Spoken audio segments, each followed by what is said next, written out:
하나님 말씀 다니엘서 7장 9절부터 14절까지 다 같이 읽겠습니다. 시작. 내가 보았는데 왕좌가 높이고 옛적부터 항상 계신 이가 좌정하셨는데 그 옷은 희기가 금 같고 그 머리털은 깨끗한 양의 털 같고 그 보좌는 불꽃이요 그 바퀴는 붙는 불이며 불이 강처럼 흘러 그 앞에서 나오며 그에게 순종하는 자는 천천히요 그 앞에 시위하는 자는 만만이며 심판을 베푸는데 책들이 펴 놓였더라. 그때에 내가 그 큰 말하는 작은 뿔의 목소리로 인하여 주목하여 보는 사이에 짐승이 죽임을 당하고 그 시체가 상한 바 되어 붙는 불에 던진 바 되었으며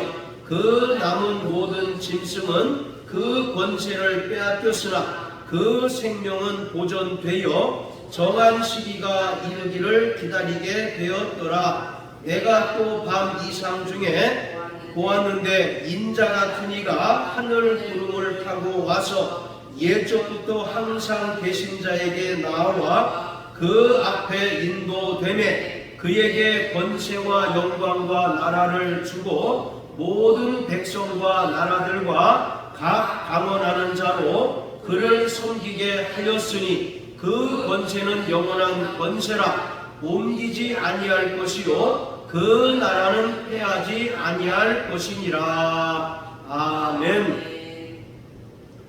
하나님의 나라는 성경에서 가장 핵심적인 주제로서 예수님과 사도들이 전파하고 가르쳤던 진리입니다.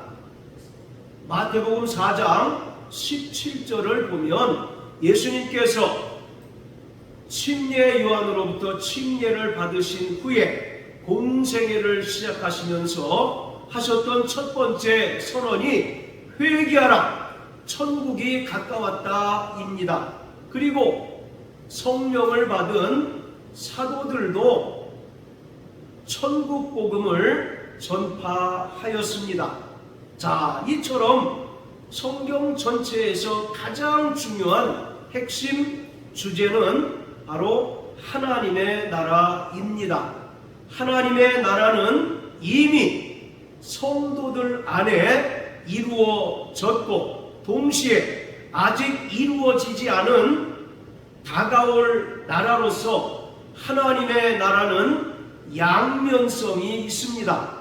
많은 사람이 하나님의 나라를 육체의 죽음 이후에나 갈 수 있는 나라로 가르치고 또 그렇게 믿고 있음으로 인하여 정작 이 땅에서 이미 임한 하나님의 나라를 온전히 누리지 못하고 있습니다.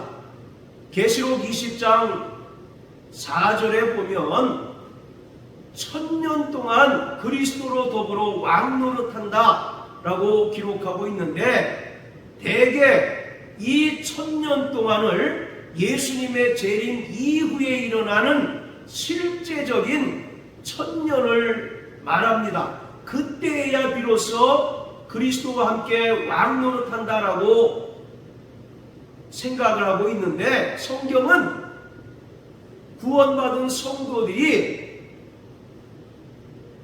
그 은혜로 말미암아 구원받고 또 성령으로 거듭난 그 순간부터 생명 안에서 또 그리스도 안에서 왕노릇하게 된다고 말씀하고 있습니다. 이것은 바로 이미 임한 하나님의 나라를 말하고 있는 것입니다.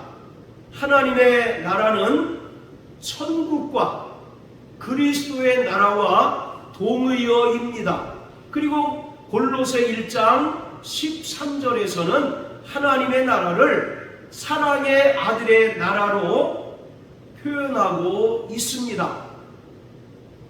하나님의 나라는 현재 하나님의 통치권을 말하고 있습니다. 그리고 이와 동시에 예수님께서 장차 영광 중에 다시 오셔서 최종적으로 완성하실 미래의 영역을 말하고 있습니다. 이처럼 하나님의 나라는 임이라고 하는 현재적인 측면과 또 아직이라고 하는 미래적인 측면 두 요소를 동시에 가지고 있습니다. 하나님의 나라는 본래 아버지의 나라입니다. 예수님께서도 마태복음 13장 43절에서 그 나라를 아버지의 나라라고 말씀하셨습니다. 그때에 의인들은 아버지의 나라에서 해같이 빛날 것이다 라고 말씀하셨습니다. 자, 한편 성경은 또 하나님의 나라를 그리스도의 나라라고 표현하고 있습니다. 요한계시록 11장 15절에 보면 하나님의 나라를 그리스도의 나라라고 표시하고 있고, 또 골로새 1장 13절을 보면 사랑의 아들의 나라라고 기록하고 있습니다. 사랑의 아들의 나라라고 하는 것은 하나님께서 사랑하시는 그 아들이 왕 되시는 나라라는 의미입니다.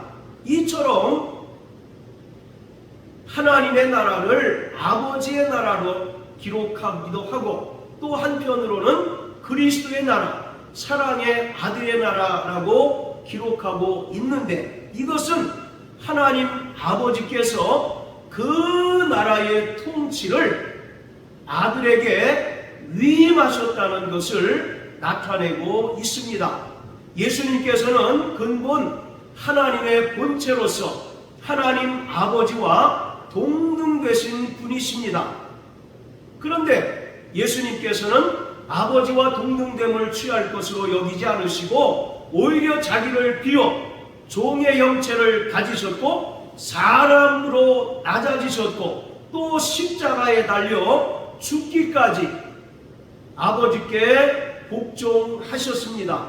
이에 하나님 아버지께서는 십자가에 달려 죽으신 하나님의 아들 예수를 죽은 자 가운데서 다시 살리셨고 하늘로 올리우사 모든 이름 위에 뛰어난 이름을 주셨습니다. 그리고 영광의 보좌에 앉히사 모든 무릎으로 예수에게 경배하게 하시고 예수님을 만주의 주, 만왕의 왕으로 삼아 주셨습니다. 예수님께서는 영원전부터 본래 왕이셨지만 인성을 가지고 이 땅에 사람으로 오셔서 아버지께서 그에게 주신 그 명령을 십자가에 달려 죽기까지 온전히 순종하셨습니다. 그리고 이러한 순종의 결과로 아버지께서 그 나라를 아들에게 상속하셨습니다. 다시 말하면 예수님께서는 신성의 측면에서 하나님 아버지와 동등되신 분이십니다.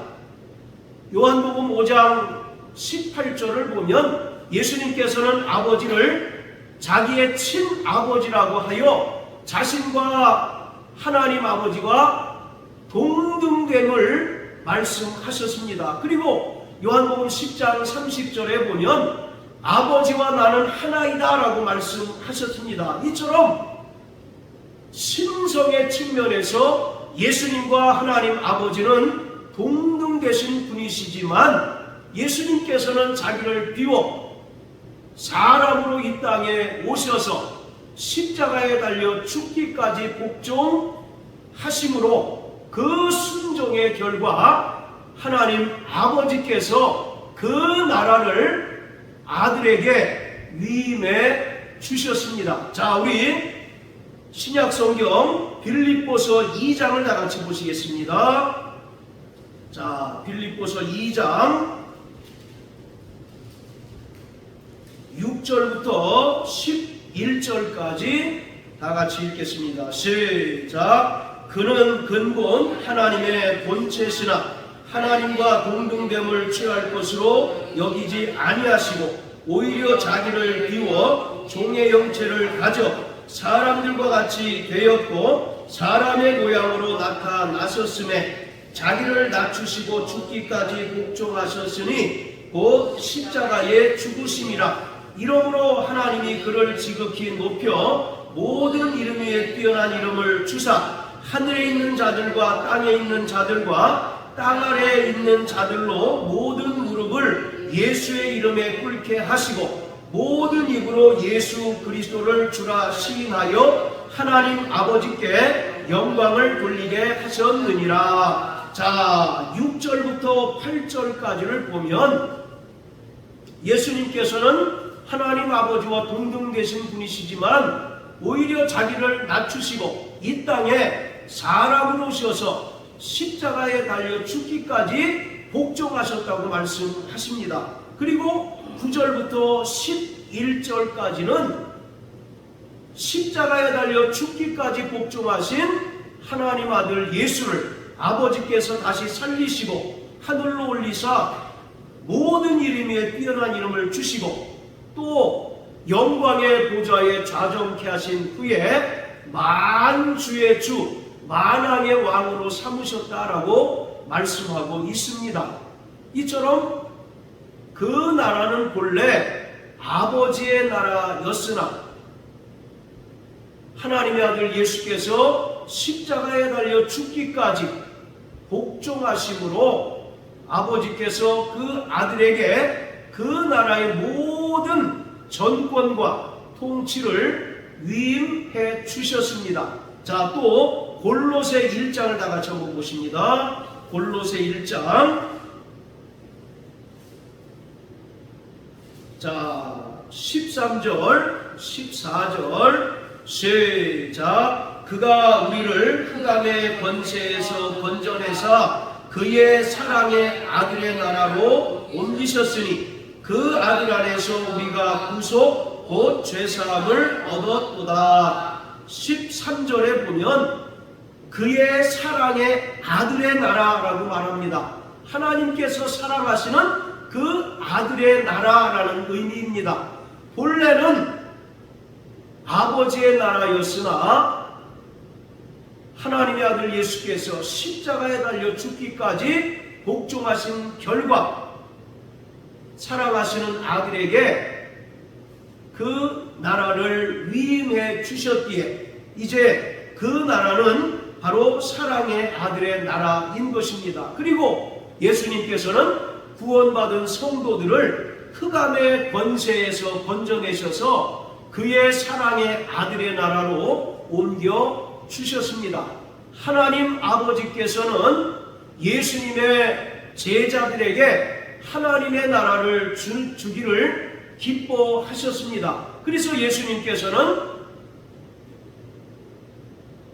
예수님과 함께 모든 고난 중에도 함께한 그 제자들에게 하나님의 나라를 맡겼고 또 보좌에 앉게 하셔서 12지파를 다스리게 하셨습니다. 이처럼 하늘 보좌에 앉는 것은 바로 인간의 공력이나 인간의 노력이 아니라 오직 하나님의 은혜요 바로 선물인 것입니다. 그뿐만 아니라 하나님께서는 구원받은 성도들을 그리스도로 말미암아 하나님의 후사로 삼아 주셨습니다. 바로 후사라고 하는 말은 아버지의 모든 재산을 상속할 자라는 의미입니다. 이처럼 우리는 과거에 흑암의 권세 아래 있던 자인데 예수님께서 우리를 흑암의 권세에서 건지셔서 사랑의 아들의 나라로 옮기셨고 또 우리를 그리스도로 말미암아 후사로 삼으셔서 영광의 나라를 상속받게 해 주셨습니다. 자, 또 로마서 8장을 다 같이 보시겠습니다. 로마서 8장.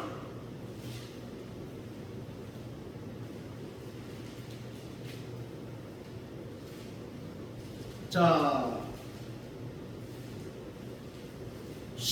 16절 17절 시작. 성령이 친히 우리 영으로 더불어 우리가 하나님의 자녀인 것을 증거하시나니 자녀이면 또한 후사 곧 하나님의 후사요 그리스도와 함께한 후사니 우리가 그와 함께 영광을 받기 위하여 고난도 함께 받아야 될 것이니라. 우리는 과거에 마귀에게 속하여 본질상 진노의 자녀이었습니다. 그런데 예수 그리스도의 은혜로 말미암아 구원함을 얻고 또 하나님의 자녀가 되었고 또 하나님 나라를 상속할 후사로 우리를 삼아 주셨습니다. 이것이 바로 하나님의 은혜요 또 우리에게 베푸신 하나님의 선물입니다. 자, 다니엘서 7장으로 돌아갑니다. 오늘 다니엘서 7장 9절부터 14절까지의 말씀은 하나님께서 세상 나라들을 심판하시고 십자가에 달려 죽기까지 복종하신 하나님의 아들 예수께 그 나라를 위임하는 즉위식을 보여주고 있습니다.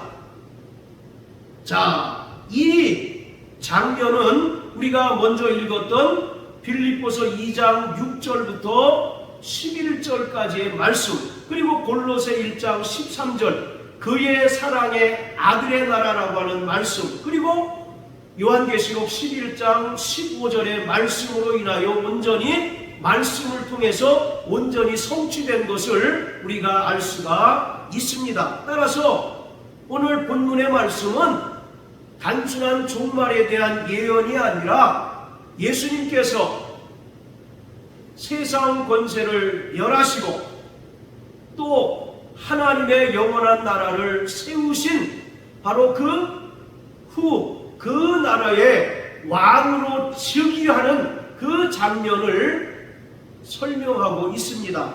자, 11절 12절에 보면 바로 짐승 이야기가 나옵니다. 자, 사모님 11절 12절 한번 읽어주십시오. 그때 내가 그 큰 말하는 작은 흑의 목소리로 인하여 주목하여 보는 사이에 짐승이 죽임을 당하고 그 시체가 상함과 되어 붙는 불에 벤치가 되었으며 그 남은 모든 짐승은 그 권세를 빼앗겼으나 그 생명은 보존되어 정한 시기가 이르기를 기다리게 되었더라. 예, 자 11절과 12절에 보면 짐승이 죽임을 당하고 시체가 상한 바 되고 불에 던진 바 되었다. 그리고 그 남은 모든 짐승은 권세를 빼앗겼으나 생명은 보존되었다라고 말씀합니다. 이처럼 예수님께서 네 마리의 짐승들을 심판하십니다.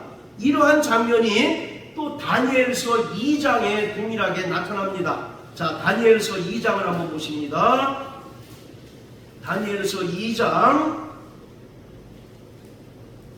31절부터 35절까지 우리 같이 읽겠습니다. 시작. 왕이여, 왕이 한 큰 신상을 보셨나이다. 그 신상이 왕의 앞에 섰는데 크고 광채가 특심하며 그 모양이 심히 두려우니 그 우상의 머리는 정금이요 그 가슴과 팔들은 은이요 배와 넓적다리는 노시요 그 종아리는 철이요 그 발은 얼마는 철이요 얼마는 진흙이었나이다. 또 왕이 보신즉 사람의 손으로 하지 아니하고 뜨인 돌이 신상의 철과 진흙의 밭을 쳐서 부서뜨리매 때에 철과 진흙과 놋과 은과 금이 다 부서져 여름 타작마당의 겨같이 되어 바람에 불려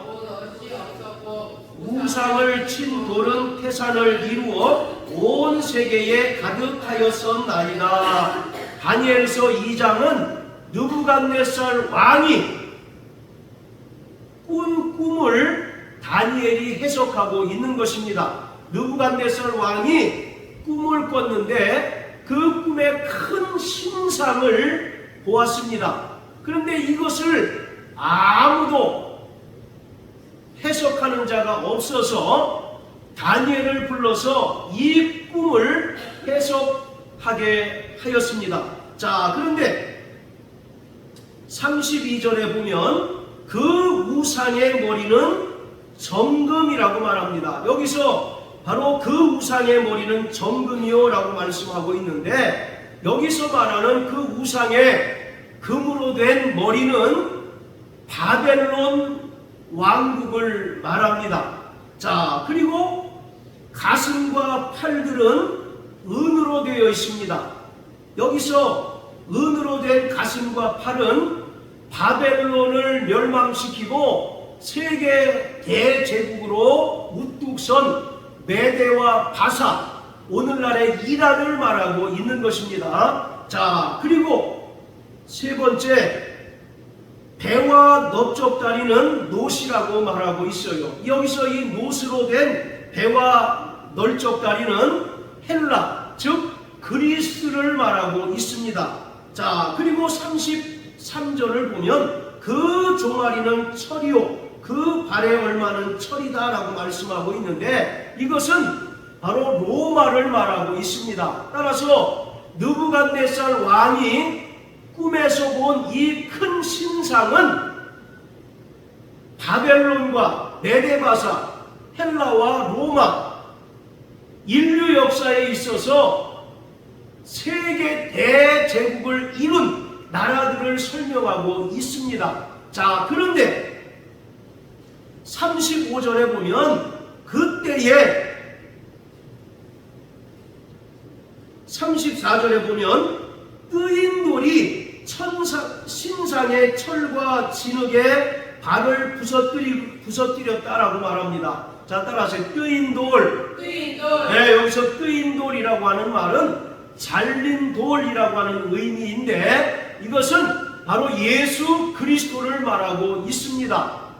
마태복음 21장에 보면 예수님을 가리켜 건축자들의 버린 돌이 모퉁이 돌이 되었다라고 말씀하고 있는데, 그 모퉁이 돌이 다니엘서 2장 34절에 나오는 바로 뜨인 돌을 말하고 있습니다. 자, 이처럼 바벨론과 메데바사 그리고 헬라와 로마가 있는데, 예수님께서 이러한 세상 나라들을 타작마당에 겨같이 철저히 부수고 또 그 권세를 멸하신 것을 보여주고 있는 것입니다. 자, 다시 또 7장으로 돌아갑니다.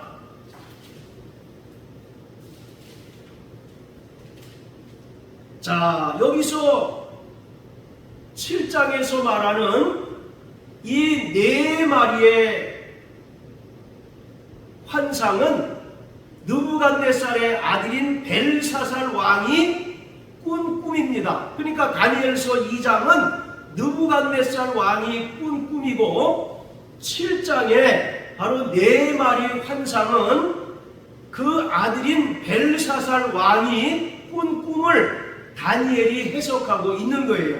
자, 7장 3절부터 8절까지를 읽어봅니다. 자, 시작. 큰 짐승 넷이 바다에서 나왔는데 그 모양이 각각 다르니, 첫째는 사자와 같은데 독수리의 날개가 있더니 내가 볼 사이에 그 날개가 뽑혔고, 또 땅에서 들려서 사람처럼 두 발로 서게 함을 입었으며 또 사람의 마음을 받았으며, 다른 짐승 곧 둘째는 곰과 같은데 그것이 몸 한편을 들었고 그 입의 이 사이에는 새 갈빗대가 물렸는데, 그에게는 말하는 자가 있어 이르기를 일어나서 많은 고기를 먹으라 하였으며, 그 후에 내가 또 본즉 다른 짐승 곧 표범과 같은 것이 있는데 그 등에는 새의 날개 넷이 있고 그 짐승에게 또 머리 넷이 있으며 또 권세를 받았으며, 내가 밤 이상 가운데 그 다음에 본 넷째 짐승은 무섭고 놀라우며 또 극히 강하며 또 큰 철기가 있어서 먹고 부서뜨리고 그 나머지를 발로 밟았으며 이 짐승은 전의 모든 짐승과 다르고 또 10뿔이 있으므로 내가 그 뿔을 유심히 보는 중 다른 작은 뿔이 그 사이에서 나더니 먼저 뿔 중에 셋이 그 앞에 뿌리까지 뽑혔으며 이 작은 뿔에는 사람의 눈 같은 눈이 있고 그 입에 큰 말을 하였느니라. 자, 4마리의 짐승이 바다에서 올라옵니다. 요한계시록 13장에 보면 바다에서 10뿔 가진 짐승이 올라오는 것을 그대로 설명을 하고 있는 거예요. 자, 여기 나오는 바로 4마리의 짐승이 있습니다. 첫째는 바로 사자와 같고, 둘째는 곰과 같고, 세 번째 짐승은 표범과 같고, 네 번째는 그 이전의 짐승들보다 더욱더 강력하고 달라서 바로 10뿔이 있다라고 말합니다. 10뿔이라고 하는 것은 세상의 모든 권세를 다 가지고 있는 것을 말하고 있어요. 그래서 첫 번째 짐승은 바벨론 왕국을 설명하는 것이고, 두 번째 바로 곰과 같은 짐승은 메데 바사, 지금의 이란을 설명하고 있습니다. 그리고 세 번째 표범과 같은 짐승이 등장을 하는데 이것은 바로 헬라, 즉 그리스를 말하고 있습니다. 그리고 그 이전 짐승들보다 더욱더 강력한 네 번째 짐승은 바로 로마를 말하고 있습니다. 자, 그런 가운데 9절과 10절에 보면 옛적부터 계신 이가 영광의 보좌에 좌정합니다. 이것은 바로 세상 나라들, 그 앞에 나온 4마리의 짐승들, 즉 세상의 왕국들을 하나님께서 철저히 심판하시는 것을 말하고 있습니다. 자, 우리 9절 10절을 한번 읽어보겠습니다. 자, 9절 10절 시작. 내가 보았는데 왕좌가 놓이고 옛적부터 항상 계시니가 좌정하셨는데 그 옷은 희기가 눈 같고 그 머리털은 깨끗한 양의 털 같고 그 보좌는 불꽃이요 그 앞뒤는 붙는 불이며 불이 강처럼 흘러 그 앞에서 나오며 그에게 수종하는 자는 천천히요 그 앞에 시위하는 자는 만만이며 심판을 베푸는데 책들이 펴 모였더라. 자, 옛적부터 항상 계시니, 즉 영원하신 하나님께서 보좌에 좌정하셨어요. 그런데 그 보좌는 어떤 보좌냐? 바로 심판의 보좌라는 것입니다. 구체적으로 누구를 심판합니까? 바로 3절부터 8절에 나오는 4마리 짐승들을 하나님께서 철저히 심판하는 것을 말씀하고 있습니다.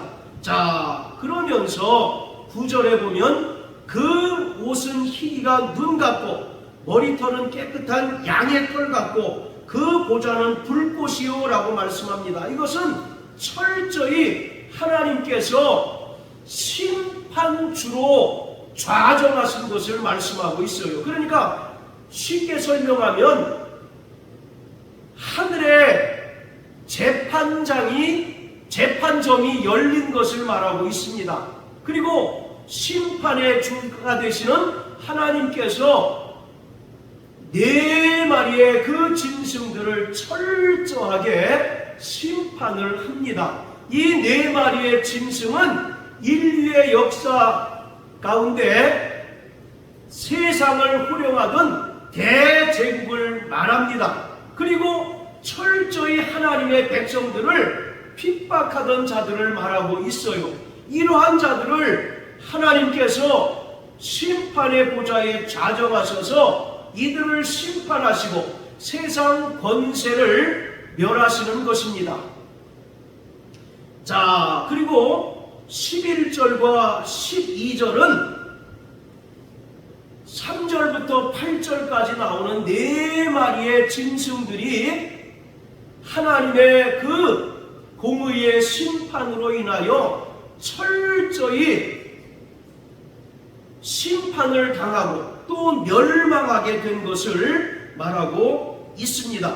바로 그들이 비록 인류의 역사 가운데 세계 대제국을 이루고 세계를 호령하는 바로 역사의 주인공처럼 행세를 했지만 궁극적으로 역사의 주관자는 누구라는 것입니까? 바로 하나님 아버지가 바로 역사의 주관자이시며 또 하나님께서는 이 세상 권세로 말미암아 하나님을 대적하고 또 하나님의 백성들을 박해한 자들을 반드시 심판하신다는 사실을 이것을 통해서 우리에게 알려주고 있습니다.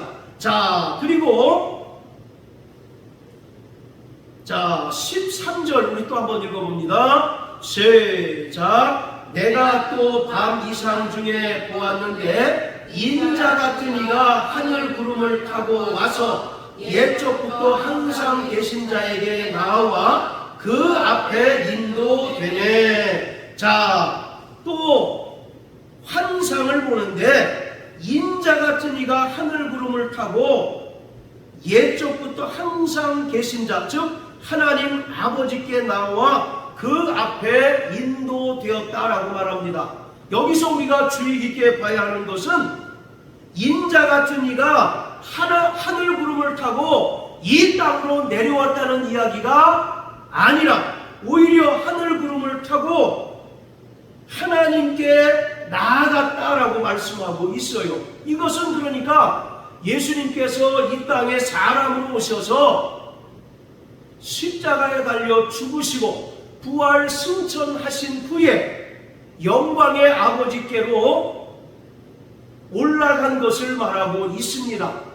우리가 아까 빌립보서 2장 6절부터 11절까지를 읽었는데 바로 6절부터 8절까지는 예수님께서 철저히 이 땅에 사람으로 오셔서 십자가에 달려 죽기까지 아버지께 복종하신 것을 기록하고 있습니다. 그리고 9절부터 11절까지는 하나님께서 그 아들을 죽은 자 가운데 살리셔서 하늘로 올리우셔서 모든 이름 위에 뛰어난 예수 이름을 주시고 영광의 보좌에 좌정케 하신 후에 만주의 주 만왕의 왕이 되게 하셨는데 지금 다니엘서 7장 10절은 정확하게 13절은 정확하게 그 내용을 말하고 있습니다.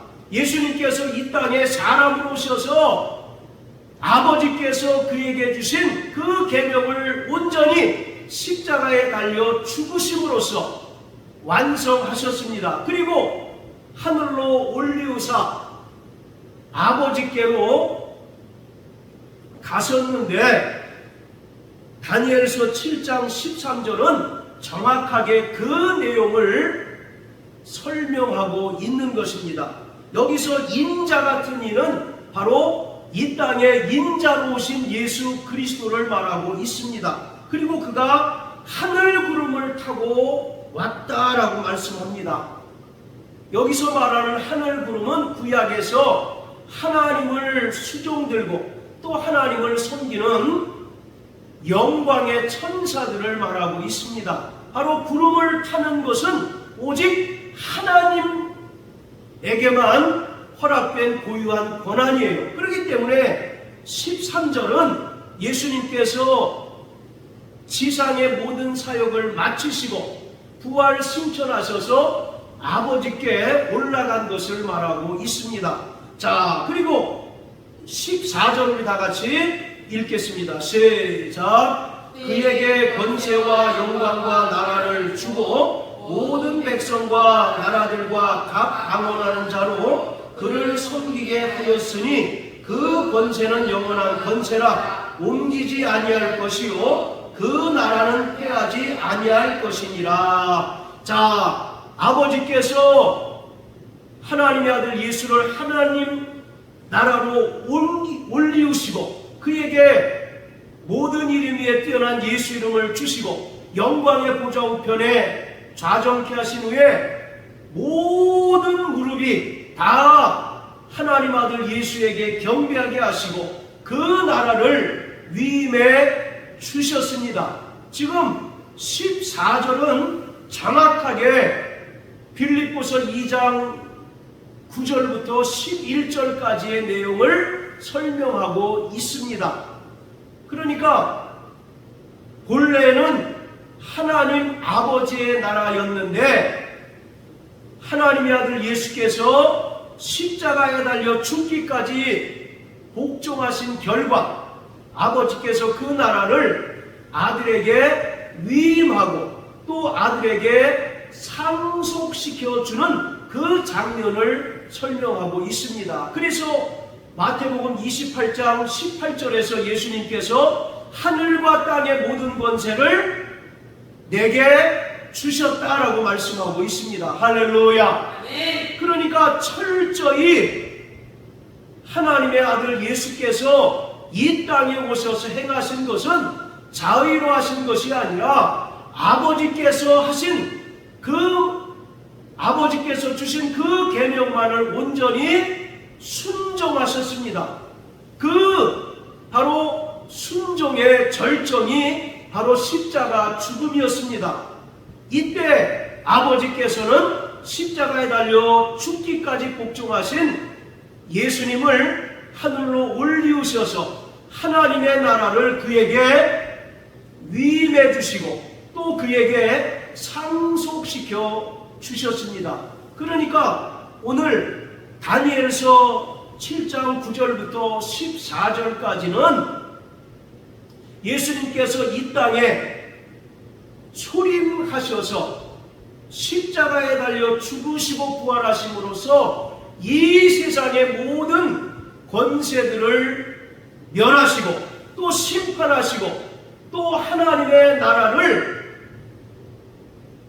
세우셔서 그 나라의 왕으로 즉위하신 그 장면들을 우리에게 보여주고 있는 것입니다.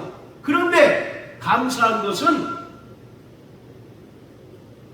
하나님께서는 그 아들 예수만 하나님의 후사로 삼으신 것이 아니라 구원받은 성도들 역시 하나님의 후사로 삼아 주셨습니다. 할렐루야. 그리고 그 나라를 상속받을 수 있는 은혜를 베풀어 주셨어요. 그러니까 하나님의 나라는 아버지로부터 아들에게 위임되었고 또 아들로 말미암아 구원받은 성도들에게 위임이 되었습니다. 그렇기 때문에 우리는 이미 하나님의 나라를 소유한 자들이고 또 하나님의 나라를 누리며 이 땅에서 그리스도와 더불어 왕노릇하며 살아가고 있는 자들입니다. 할렐루야. 먼 미래에 예수님께서 재림하시고 또 이 땅에 문자적으로 천년이 이루어지는데 그때 그리스도와 함께 왕노릇하는 것이 아니라 구원받은 성도들은 구원받은 이후에 그리스도와 함께 왕노릇하며 이 땅을 살아가게 되는 것입니다. 할렐루야. 그러므로 우리는 이 땅에서 이미 임한 하나님 나라의 영광과 권세를 누리며 살아가야 하는 것입니다.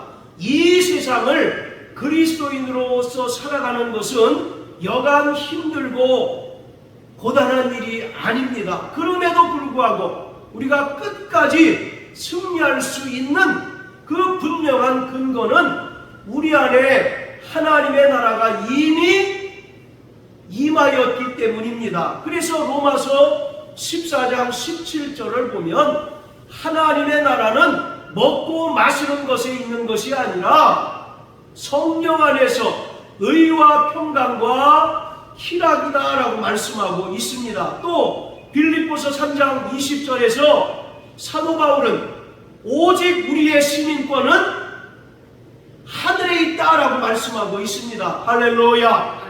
우리가 비록 이 땅에서 나는 것으로 먹고 마시며 살아가고 있지만 우리는 그 은혜를 믿음으로 말미암아 구원받고 거듭난 순간 이제 본질적으로 천국 시민권자가 되었고 하나님 나라의 백성이 되었고 또 하나님 나라를 소유하며 이 땅에서 살아가는 자가 되었습니다. 그렇기 때문에 성경은 하나님의 나라를 두 가지 측면에서 우리에게 설명하고 있어요. 자, 따라하세요. 이미 임한 하나님 나라, 아직 도래하지 않은 하나님 나라. 할렐루야. 마태복음 12장 28절에도 예수님께서 성령을 힘입어 귀신을 내어 쫓은 것이면 하나님의 나라가 너희에게 이미 임하였다라고 말씀합니다. 또 누가복음 17장에서 바리새인들이 하나님의 나라에 관하여 물어봤을 때 하나님의 나라는 여기 있다 저기 있다는 것이 아니라 너희 안에 임하였다라고 말씀하고 있습니다. 오늘 우리는 예수님께서 약속하신 성령을 받음으로 말미암아 우리 안에 이미 임한 하나님 나라를 소유한 자들이 되었습니다. 그렇기 때문에 이 땅을 살아가는 동안 우리는 하늘나라의 권세와 하늘나라의 그 능력을 가지고 세상을 이기며 믿음으로 온전히 살아가야 합니다. 할렐루야. 그뿐만 아니라 이제 장차 주님께서 영광 중에 다시 오실 터인데 그때 하나님의 나라가 최종적으로 완성이 됩니다.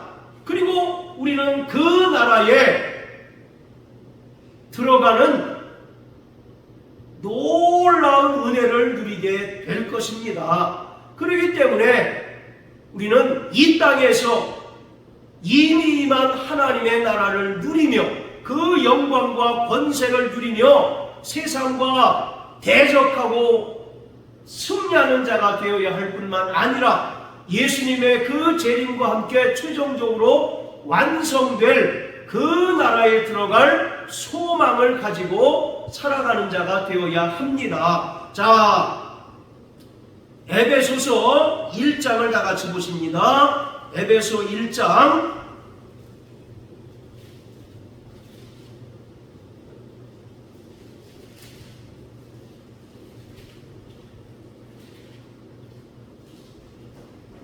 자, 17절부터 19절까지입니다. 시작. 우리 주 예수 그리스도의 하나님 영광의 아버지께서 지혜와 계시의 정신을 너희에게 주사 하나님을 알게 하시고 너희 마음 눈을 밝히사 그의 부르심의 소망이 무엇이며 성도 안에서 그 기업의 영광의 풍성이 무엇이며 그의 힘의 강력으로 역사하심을 따라 믿는 우리에게 베푸신 능력의 지극히 크심이 어떤 것을 너희로 알게 하시기를 구하노라. 자, 17절 보면 지혜와 계시의 정신을 너희에게 주셨다라고 말합니다.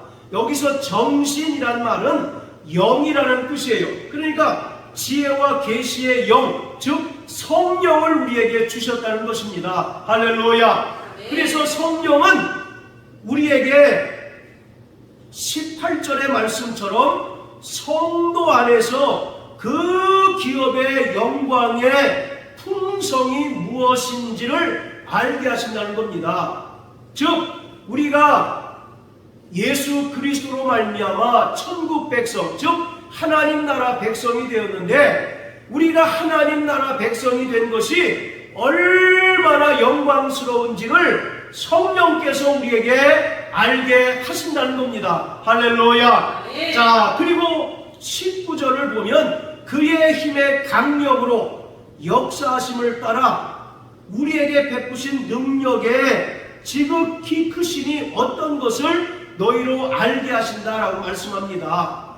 바로 우리는 이미 임한 하나님 나라를 소유했는데 그 하나님 나라의 영광과 권세가 얼마나 큰 것인가를 성령께서 우리에게 알게 하신다는 것입니다. 우리는 이제 최종적으로 완성될 그 나라에서도 왕노릇하게 될 것이지만 바로 이 땅에서도 이미 그리스도와 더불어 왕노릇하는 자인 것을 믿으시길 주의 이름으로 축복합니다.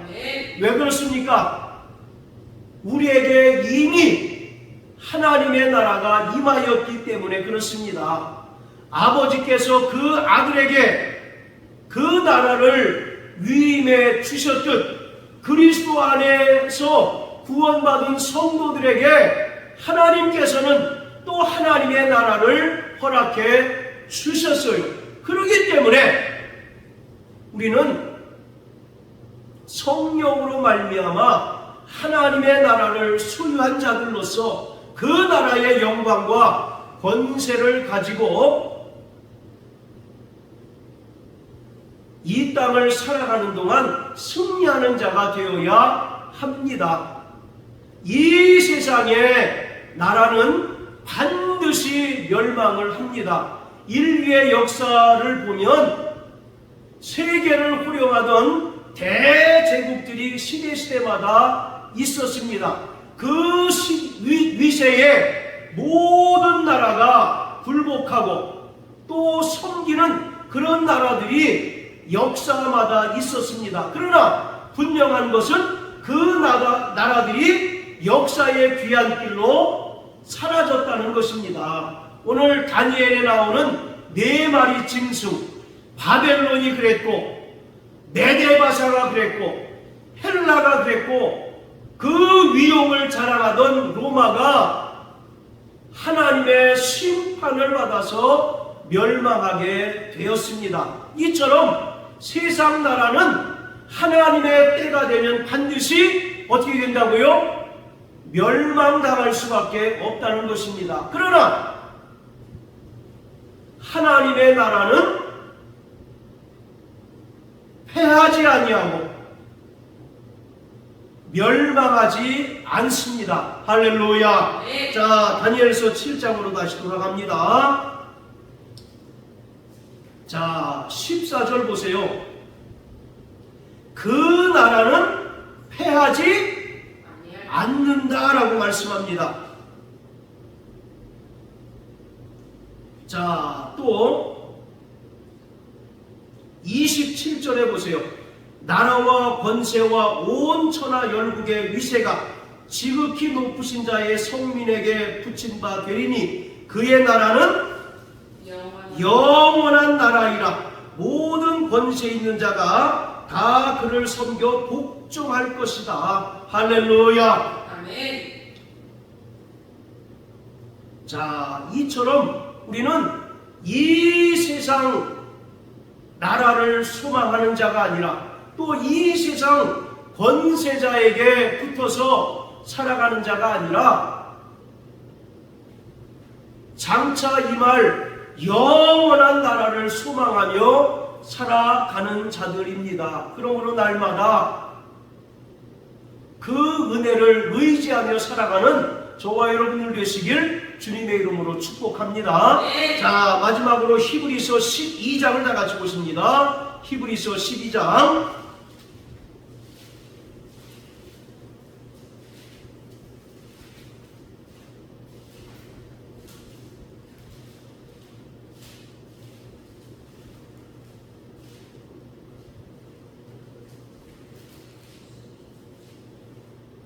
자, 27절부터 29절까지 시작. 이 또 한 번이라 하심은 진동치 아니하는 것을 영존케 하기 위하여 진동할 것들 곧 만든 것들에 변동될 것을 나타내심이니라. 그러므로 우리가 진동치 못할 나라를 받았은즉 은혜를 받자. 이로 말미암아 경건함과 두려움으로 하나님을 기쁘시게 섬길지니 우리 하나님은 소멸하는 불이시니라. 할렐루야. 자, 28절 보세요. 그러므로 우리가 진동치 못할 나라를 받았다라고 말합니다. 여기서 진동한다는 게 무슨 뜻입니까? 멸망한다는 거예요. 아까 다니엘서 7장 14절에 보면 그 나라는 패하지 않는다라고 말씀하고 있잖아요. 그것을 바로 히브리서 기자는 진동치 않는다라고 말씀합니다. 이 세상의 모든 나라는 다 흥할 때가 있으면 멸망할 때가 있지만 하나님의 나라는 영원하여 진동치 않게 된다는 것입니다. 그러므로 우리는 진동치 못할 하나님 나라를 소유하였습니다. 그러면 우리가 어떤 삶을 살아야 마땅하겠습니까? 바로 히브리서 기자는 은혜를 받으라고 말씀합니다. 여기서 은혜를 받으라는 것은 은혜를 붙잡으라는 거예요. 자, 따라하세요. 나 영혼아, 은혜를 받자. 나 영혼아, 은혜를 붙잡으라. 할렐루야. 이 세상에 썩어질 동아줄을 붙잡으며 살아가지 말고 영원한 나라를 우리에게 허락하신 하나님의 은혜를 붙잡으며 하나님을 믿는 그 믿음으로 살아가라는 것입니다. 그러면 하나님께서 우리의 삶을 책임지시고 온전히 승리케 하신다는 것입니다. 이러한 삶을 살아내는 저와 여러분들 되시길 주님의 이름으로 축복합니다. 할렐루야.